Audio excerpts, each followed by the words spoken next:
दूर समुंदर के बीचों बीच चल रहा ये विशाल टैंकर हजारों टन कच्चे तेल से भरा हुआ है, जो कल आपकी कार और बाइक का ईंधन बनेगा।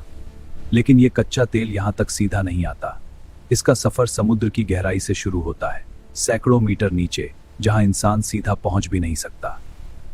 समुद्र की तह के नीचे चट्टानों की परतों के बीच बंद ये तेल करोड़ों साल पुराने मृत जीवों से बना होता है। और इसी तेल को बाहर निकालने के लिए समुद्र में ये पूरे फ्लोटिंग शहर जैसे ऑफशोर प्लेटफॉर्म खड़े किए जाते हैं। आज हम देखेंगे कि ये काला कच्चा तेल समुद्र की गहराई से निकलकर ऐसे टैंकर जहाजों तक कैसे पहुंचता है। यही क्रूड ऑयल आगे चलकर पेट्रोल, डीजल, एविएशन फ्यूल और कई हजार तरह के प्रोडक्ट्स में बदल जाता है, जिनके बिना हमारी रोजमर्रा की जिंदगी रुक जाएगी। दुनिया का बड़ा हिस्सा कच्चे तेल का जमीन पर नहीं बल्कि ऐसे ऑफशोर फील्ड से आता है, जो पूरी तरह समुद्र से घिरे होते हैं।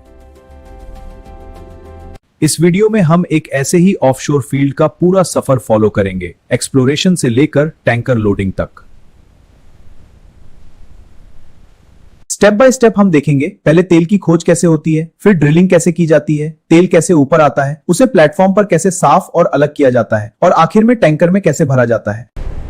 हर स्टेप में ऐसी हाईटेक मशीनें और सेफ्टी सिस्टम काम करते हैं, जो छोटी सी गलती भी बर्दाश्त नहीं करते। और बीच समुद्र में तैरती इस फैक्ट्री के अंदर क्या होता है, यही है हमारा आज का असली फैक्ट्री का सच।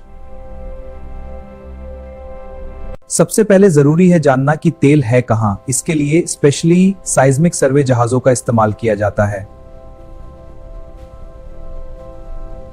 ये जहाज अपने पीछे सैकड़ों मीटर लंबी केबल्स घसीटते हैं, जिनमें सेंसर्स लगे होते हैं। जहाज पानी में पावरफुल साउंड वेव्स भेजता है, जो चट्टानों से टकराकर वापस लौटती हैं, और सेंसर्स उन्हें रिकॉर्ड कर लेते हैं। कंप्यूटर इन डेटा से 3D मैप बनाते हैं, जिससे साइंटिस्ट अंदाजा लगाते हैं कि कहां तेल जमा हो सकता है। जियोलॉजिस्ट इन मैप्स पर हर परत की आकृति देखकर एक संभावित ऑयल रिजर्वायर चुन लेते हैं। हाँ, यह डेटा बहुत मददगार है। ये रिजर्वायर असल में ऐसी चट्टानें होती हैं जिनके माइक्रोस्कोपिक छेदों में तेल फंसा रहता है। ऊपर से सख्त चट्टान की टोपी लगी होती है। लोकेशन फाइनल होते ही तय पॉइंट पर ड्रिलिंग रिग या प्रोडक्शन प्लेटफॉर्म बनाने की तैयारी शुरू हो जाती है। पोर्ट पर भारी स्टील स्ट्रक्चर तैयार किए जाते हैं, जिन्हें बाद में समुद्र में खींचकर खड़ा किया जाता है, ताकि वहीं से ड्रिलिंग हो सके। ये ऑफशोर प्लेटफॉर्म कई मंजिला इमारत जितने ऊंचे होते हैं और सालों तक वहीं खड़े रहकर तेल निकालते रहते हैं। इनके पैर समुद्र की तह तक गड़े होते हैं, ताकि तूफान और ऊंची लहरों में भी ये हिले नहीं। ऊपर प्लेटफॉर्म पर एक पूरा छोटा शहर होता है, power plant, control room, workshops और रहने के कमरे तक। इसका दिल है ये ड्रिलिंग डेरिक, जो हजारों मीटर लंबा छेद समुद्र की तह के नीचे तक कर सकता है। ड्रिलिंग के लिए स्टील पाइप्स को जोड़कर एक लंबी स्ट्रिंग बनाई जाती है, जिसे ये टेबल घुमा घुमाकर नीचे चट्टानों में घुसाता है। पहले ये पाइप पानी से होकर समुद्र की मिट्टी को पार करता है, फिर नीचे पथरीली परतों में ड्रिल करना शुरू करता है। ड्रिल बिट के साथ साथ कीचड़ जैसा ड्रिलिंग फ्लूइड भी भेजा जाता है, जो टूटे हुए पत्थर के टुकड़े ऊपर ले आता है। ऊपर आकर यही फ्लूइड मोटी छलनियों से गुजरता है, जिससे चट्टान के टुकड़े अलग हो जाते हैं और साइंटिस्ट उन्हें देख सकें। इन टुकड़ों को देखकर जियोलॉजिस्ट समझते हैं कि अभी कौन सी परत में ड्रिल चल रहा है और तेल के कितना करीब पहुंचे हैं। जब ड्रिल आखिरकार रिजर्वायर जोन तक पहुंचता है, तो अब बारी होती है इस छेद को मजबूत बनाने की। पूरे छेद के अंदर केसिंग नाम की मोटी पाइप डाली जाती है और बाहर की खाली जगह को सीमेंट से भर दिया जाता है, ताकि दीवारें कभी ढहे नहीं। सीबेड पर वेलहेड के ऊपर ब्लोआउट प्रिवेंटर लगाया जाता है, जो अचानक प्रेशर बढ़ने पर फौरन वेल को बंद कर सकता है। कंट्रोल रूम से हर वक्त प्रेशर, फ्लो और ड्रिलिंग की गहराई पर नजर रखी जाती है ताकि कोई लीक या ब्लोआउट ना हो। प्रोडक्शन शुरू करने से पहले केसिंग में छोटे छोटे छेद बनाए जाते हैं ताकि रिजर्वायर का तेल इस पाइप के अंदर आ सके। अब ड्रिलिंग मशीनरी हटाकर इस वेल को प्रोडक्शन के लिए तैयार किया जाता है, यानी अब ये तेल देने वाला कुआं बन चुका है। समुद्र की तह पर यह जटिल सा दिखने वाला उपकरण है सबसी क्रिसमस ट्री, जो वेल से आने वाले तेल और गैस को कंट्रोल करता है। इसके वाल्व धीरे धीरे खोले जाते हैं ताकि रिजर्वायर से तेल प्रेशर के साथ पाइप में बहना शुरू कर दे। आसपास के कई वेल्स को फ्लो लाइंस के जरिए एक सबसी मैनिफोल्ड से जोड़ा जाता है जो सबका फ्लो इकट्ठा करता है। फिर यह कच्चा तेल फ्लेक्सिबल राइजर नाम की ऊंची पाइप से होकर सतह पर खड़े प्लेटफॉर्म तक पहुंचता है। अभी इस फ्लो में सिर्फ तेल ही नहीं बल्कि गैस, पानी और कभी-कभी रेत के महीन कण भी मिले होते हैं। प्लेटफॉर्म पर इन्हीं राइजर्स के जरिए ये पूरा मिश्रण प्रोसेसिंग सिस्टम के अंदर पहुंचता है।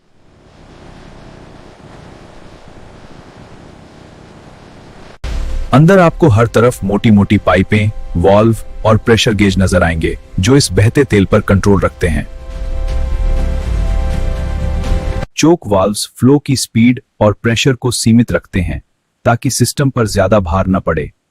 इसके बाद कच्चा तेल बड़े बड़े सेपरेटर्स में जाता है जहां असली सफाई और अलगाई की प्रक्रिया शुरू होती है।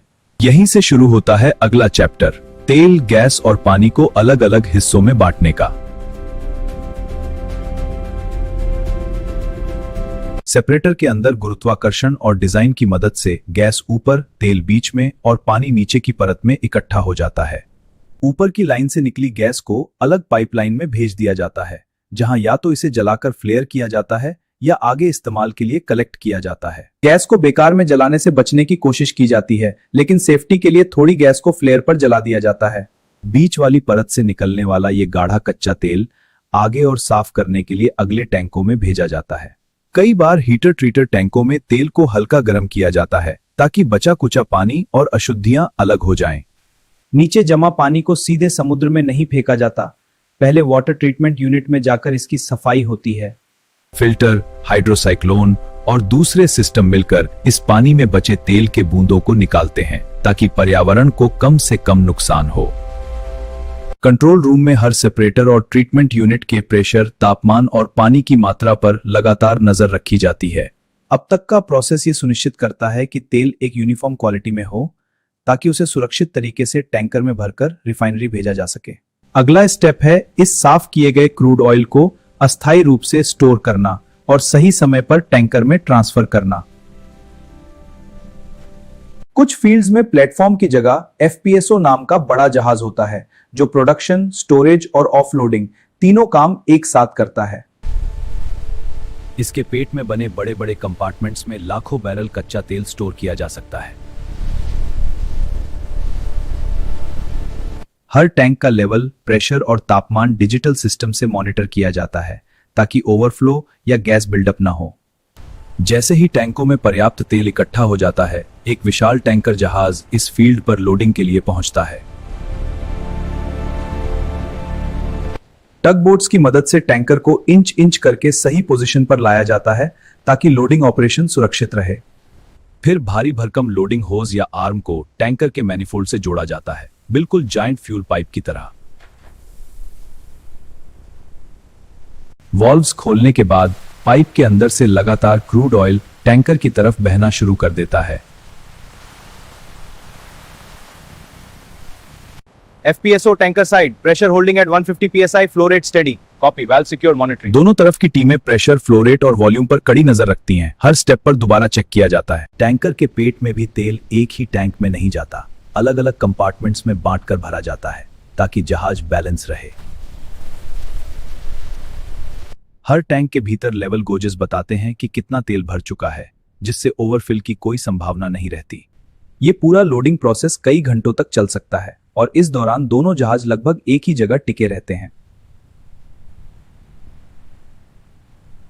जरूरत पड़ने पर आसपास ऑयल स्पिल बूम तैराए जाते हैं ताकि अगर जरा सा भी रिसाव हो तो तुरंत रोका जा सके। कनेक्शन हटते ही टैंकर धीरे धीरे इस फील्ड से दूर होता है। अब इसका अगला पड़ाव है रिफाइनरी का पोर्ट।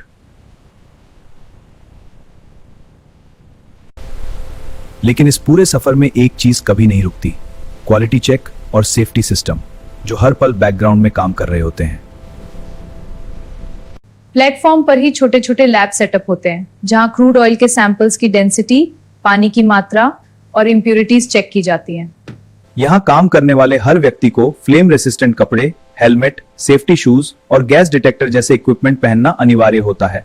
हर कोने पर गैस डिटेक्टर, फायर अलार्म और इमरजेंसी शटडाउन सिस्टम लगे होते हैं, जो खतरा होते ही तुरंत एक्शन ले लेते हैं। फील्ड को ऐसे चलाने की कोशिश होती है कि समुद्र के पानी में तेल की एक पतली परत भी न फैले। इसके लिए एनवायरमेंटल मॉनिटरिंग लगातार चलती रहती है। नियमित सेफ्टी ड्रिल्स, इवैक्यूएशन प्रैक्टिस और इमरजेंसी ट्रेनिंग इस हाई रिस्क इंडस्ट्री को हर रोज थोड़ा और सुरक्षित बनाती है। टैंकर से यह क्रूड ऑयल रिफाइनरी पहुंचकर और भी लंबी जर्नी तय करता है, जहां से निकलता है पेट्रोल, डीजल, एलपीजी और अनगिनत दूसरे प्रोडक्ट्स। यही काला तेल आपकी बाइक की टंकी से लेकर किचन के गैस सिलेंडर और हवाई जहाज के ईंधन तक हर जगह किसी न किसी रूप में पहुंच चुका होता है। अगली बार जब आप पेट्रोल भरवाएं या गैस जलाएं, तो याद रखिएगा, इसका सफर समुद्र की गहराई से शुरू हुआ था, एक ऐसे प्लेटफॉर्म पर जिसे आपने आज अंदर से देख लिया। अगर आपको फैक्ट्री का ये समुद्री सच जानकर अच्छा लगा हो, तो ऐसे ही और इंडस्ट्रियल सफरों के लिए चैनल को जरूर फॉलो कीजिए और वीडियो शेयर करके दूसरों तक भी ये कहानी पहुंचाइए।